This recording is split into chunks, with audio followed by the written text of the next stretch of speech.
This happened to me when I was 9 years old, living with my mother in a small apartment above a pizza shop.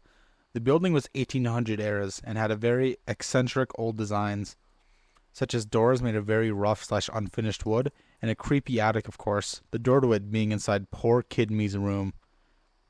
I was a strange kid, and usually hid in my bedroom or on the couch on my laptop. I also had an interest in the paranormal, so I had things like a Ouija board, a video camera, the kind that recorded on the CDs, and more tools to try and go out and go ghost hunting. The possession is the true conclusion to the story I'm going to tell. Many different events leading up to the scary, borderline traumatizing event for me. Scary, bizarre things happened daily in this apartment. To list a few, the old wooden attic would frequently slam open slash shut. We would hear voices at night, people coming up our attic stairs, and more. My mom even installed a lock on the outside of the attic door to make me feel safer. Unfortunately, it only scared me more when I'd hear the chain lock slide open and the old wooden door creak, letting a cool breeze into my bedroom. I will keep this story brief and get on with more serious happenings, starting with our cat, Gemini. We had a lovely cat who was small enough to fit through a rotted hole in the attic door and often wandered up there on her own. We made sure nothing unsafe was up there, like rat bait or anything, and even put a cat tree up there for her. It made me feel a little better, thinking that the noises in the attic could just be a cat. Gemini went missing for a while, but we still heard noises in the attic, so we assumed she was just hiding. After about 5 days of not seeing her, my mom found her long, decomposing corpse in the attic, directly in front of the stairs. We got another cat. The next incident still shakes me to this day. My mom would frequently walk from our apartment to the next door convenience store to grab some quick food. One day, she went out to grab some things, and I waited in my room. About 5 minutes later, I heard her coming up the stairs with a heavy gait, like she was carrying something, and yelled, "Opie, come help me." It was unmistakably her. I leave my room and prepare to put some stuff away, just to find a completely empty apartment. No one was here. My mom arrived about 5 minutes later, and she was really scared by what I told her had happened. It was absolutely her voice and her footsteps. I wish it was a prank, but the same thing happened again weeks later. Me and my mom were often in the living room together. She had been dating this guy who would often come by and visit spontaneously.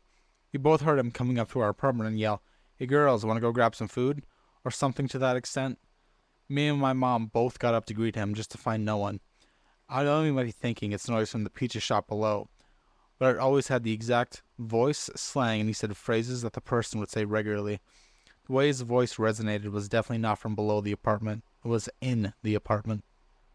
I had a Ouija board, as any curious kid would back then.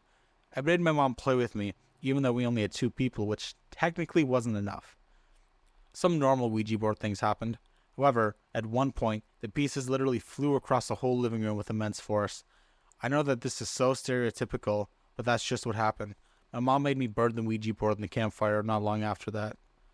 Our new cat eventually became pregnant by a stray. I found her giving birth in the attic, called Mom up eagerly to come see. We were both watching the kittens when I heard the attic door shut and the chain lock slide. My mom began then seizing immensely, and I was absolutely horrified. I had no idea what to do at that age, so I called my best friend on my LG Roomer cell phone and said my mom was dying and they needed help. They called an ambulance for us. My mom woke up before they arrived and had this angry, scary expression and was slurring her words. But she was growling almost every word and said, "I'm a curse," it sounded like. But I found that I was locked in the attic with my scary mom.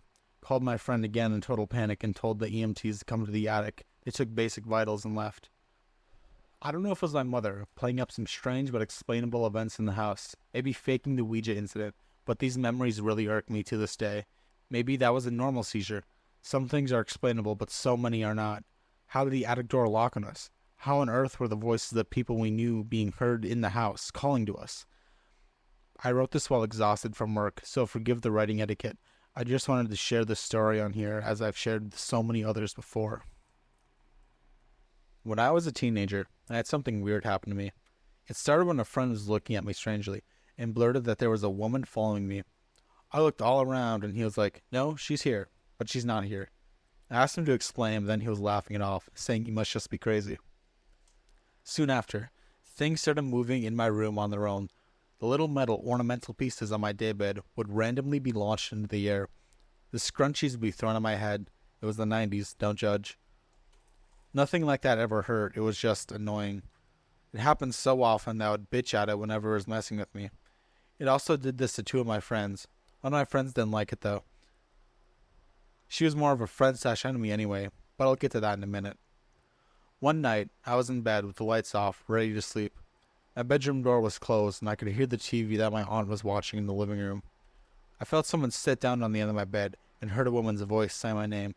I sat up all happy, thinking my mom got off early from work and snuck into my room to say goodnight. It wasn't my mom. I remember being scared shitless, but I don't remember anything else. My next memory is waking up the next morning. A few days later, one of my good friends and my other friend were at my house after school. We were watching TV in the living room, then decided to go to my room to hang out. My friend said that she was thirsty and went to the kitchen to get some juice, while my other friend and I went to my room. A minute later, we heard my friend scream from the kitchen. We ran in there to find her cowering on the floor, crying with 3 scratch marks on her cheek. One of the scratches even broke the skin, and there was a tiny bit of blood. My other friend was asking what happened, but she just stayed on the floor, all freaked out, but I knew.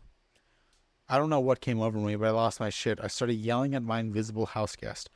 I don't remember everything I said, but it boiled down to, "This is my house, and you're not welcome here." My friends were on the floor looking at me, yelling at nothing. And what's really weird is they didn't look at me like I was crazy. They were scared. Later, they told me that they saw some sort of big shadow behind me while I was yelling. Then it just sort of turned around and left. I lived in that house for years after that and had never experienced anything else. For our last 2 stories, instead of some recycled Reddit stories you may have heard, I'll tell you 2 of my own personal, not horror, but more creepy stories. First one begins with me, I want to say anywhere between kindergarten and 2nd grade. I was in my family's computer room. I'm not even sure what I was doing. I'm sure I was playing cool math games or something similar. It was way later than I should have been up, anywhere from, I want to say 1 to 2, maybe even 3. But as I was sitting in this room, I remember it so clearly and vividly. I had a blanket wrapped around myself, and I was just doing what I normally did, playing on the computer, when the whole room just shakes as if something had hit the outside wall. I don't know of a better way to explain it. It was, the whole room shook, the window rattled in its frame, and then nothing. I didn't hear. At first, I thought maybe it was some guys who had hit the wall, but no, I didn't hear anyone laughing. I heard no running. I didn't hear anything from outside except that giant boom of the wall getting hit. That freaked me the fuck out, for lack of a better word. And I went and I sat in our living room with the lights on at 100, and it happened again. I was in the living room, sitting there, lights on, right next to the computer room, and I remember I heard the same boom again. But, this time I was in the living room, so I wasn't as freaked out. Still a little freaked out, if I'm going to be honest, but not as bad as the first time. I do realize my first story was a little lackluster, but that's the most unexplainable thing that's ever happened to me. Unfortunately, I am a little bit of a bitch baby. I don't like putting myself in scary situations, so I just don't. I don't have a lot of paranormal experience. But the story I'm about to tell isn't my own. It's one of my teachers that I respect very much from the high school I graduated from. And to give you some pre-information before we get into the story, high school is claimed to have been haunted. There was a janitor, the rumor goes, that had a heart attack in the boiler room late at night, and he died, and he wasn't found until the next day, and there was obviously nothing they could do. Which is a little sad, but getting into the story itself is my teacher. He wasn't always. Most often he was at school late at night working on something because he was in charge of our radio program. So he was making sure equipment was up to date, things were ready for tomorrow. And it's fairly late now, 9 or 10. And he's walking from the teacher's lounge, I believe it was, and he sees a shadow cast on the wall behind him. And he thinks it's one of the janitors who stayed late to do something or other. So he's like, oh, I'll go talk to them for a minute. He turns to where the person should be, that the shadow's casting the light from, and there's no one there. And he turns around again to look at the wall he saw the shadow on. There's no shadow. So he goes to where the light is, where someone should be. There's not a person.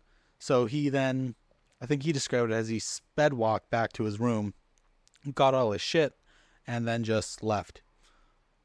And then the next day, I believe he asked the janitors, like, "Hey, were you here last night? I could have sworn I saw a person."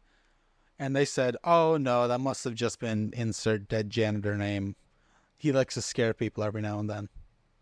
Huh? He likes to what now? And that is the end of this video. If you made it this far, I wish I could high five you. I know my voice can be a little grating. I can be a little annoying sometimes. But still, thank you for making it this far.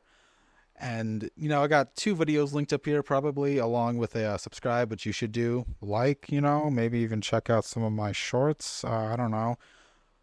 And just like a heads up from here on out, I think I'll be exploring different content. Like, I think I'm going to look at some SCP content, any kind of other horror content. And, maybe even a ranking of my favorite albums you should look forward to. That might be happening soon if I get off my lazy ass and do it. I didn't say anything. What? I don't know. Again, that's the end of this. Like, subscribe, watch other videos if you want. I'm not forcing you to do anything. But still, yeah. Once again, like, subscribe. I'm repeating myself because I don't know how to end shit. I'm rambling now. Let's see how long I can ramble for. It's been about a minute of an outro. Okay, bye. See you. Like, subscribe, all that. Once again.